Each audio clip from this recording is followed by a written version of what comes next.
नमस्कार, live cities के night bulletin दिन भर बिहार में आपका स्वागत है। खबरों की शुरुआत करेंगे, लेकिन उससे पहले एक नजर डालते हैं आज की सुर्खियों पर। पटना में सीएम नीतीश के कार्यक्रम के दौरान भारी हंगामा, महागठबंधन की बड़ी बैठक, सीएम फेस सीट शेयरिंग पर चर्चा, कोऑर्डिनेशन कमेटी का अध्यक्ष बने तेजस्वी, कांग्रेस बोली।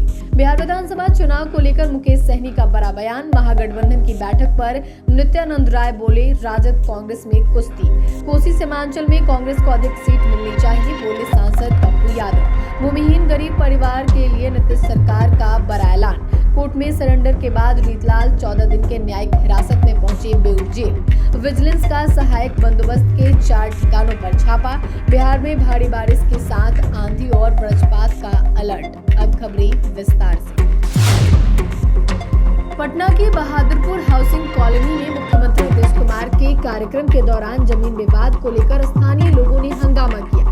आरोप है कि चंद्रशेखर पार्क की जमीन को निजी स्कूल को दे दिया गया है। कार्यक्रम स्थल पर भारी सुरक्षा व्यवस्था थी, इसके बावजूद लोगों में नाराजगी साफ दिखी। कार्यक्रम शुरू होते ही कुछ लोगों ने विरोध करने की कोशिश की, हालांकि पुलिस ने उन्हें समय रहते रोक लिया। कार्यक्रम समाप्त होने के बाद लोगों ने जिलाधिकारी चंद्रशेखर सिंह के सामने अपनी बातों को रखा।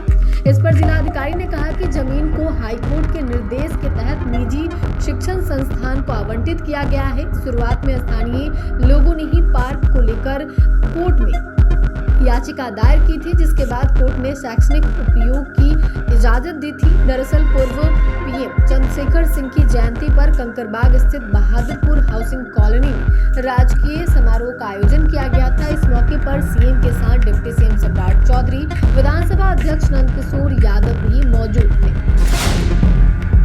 बिहार विधानसभा चुनाव को लेकर पटना में महागठबंधन की बैठक हुई। नेता प्रतिपक्ष तेजस्वी यादव की मौजूदगी में आरजेडी, कांग्रेस और वाम दलों के साथ साथ मुकेश सहनी भी इस मीटिंग में शामिल हुए।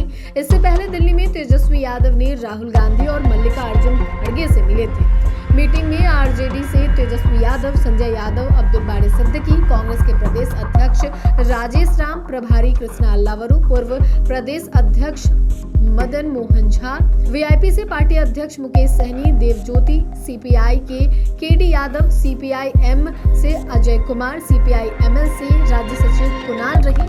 करीबन 3 घंटे तक महागठबंधन की बैठक चली। बैठक में कई मुद्दों को लेकर सहमति हुई।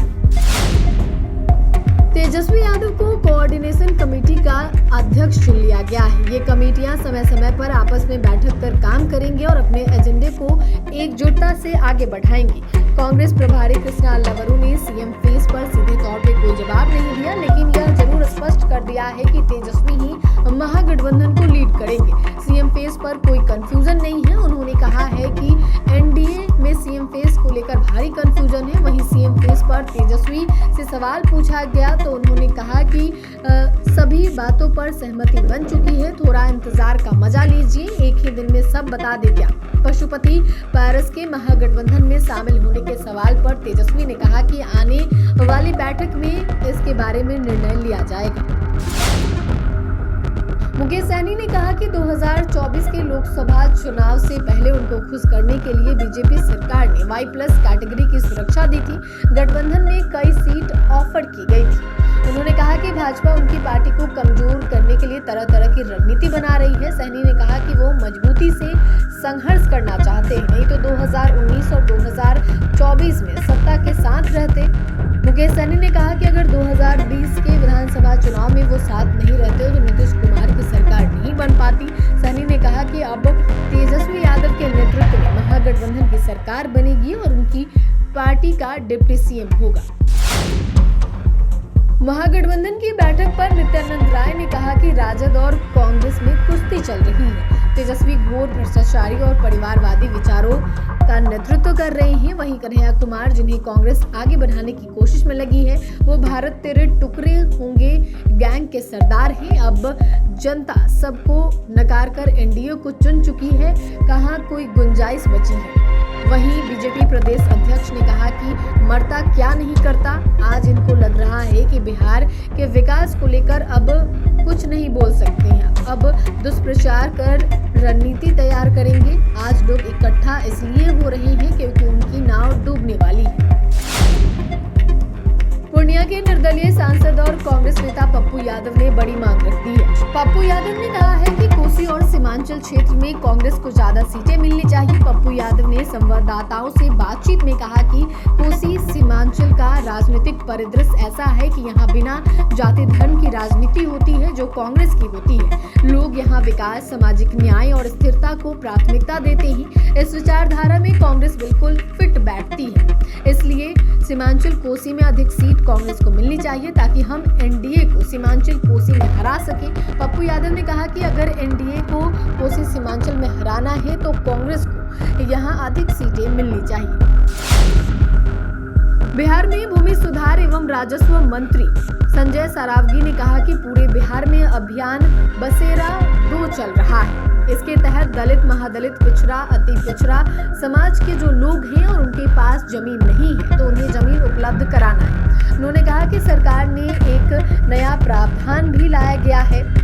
जिन पंचायत में जमीन नहीं है उन पंचायत के लोगों को जमीन खरीदने के लिए मुख्यमंत्री आवास नीति योजना के तहत 1 लाख रुपए का चेक के माध्यम से दिया जाता है। संजय सरावगी ने कहा कि सभी रैयतों की जमीन उनके नाम पर हो जाए, इसके लिए जमीन सर्वे की प्रक्रिया को सरल बना दिया गया है। ऑनलाइन आवेदन की अंतिम तिथि 31 मार्च थी, बावजूद पोर्टल को खोलकर रखा गया है। अभी भी लोग उनके पास जमीन से जुड़े जो कागजात उपलब्ध हैं उस पर अपना आवेदन करें। ऐसे ही लोगों को परेशानी हो रही है जो आवेदन नहीं कर रहे हैं।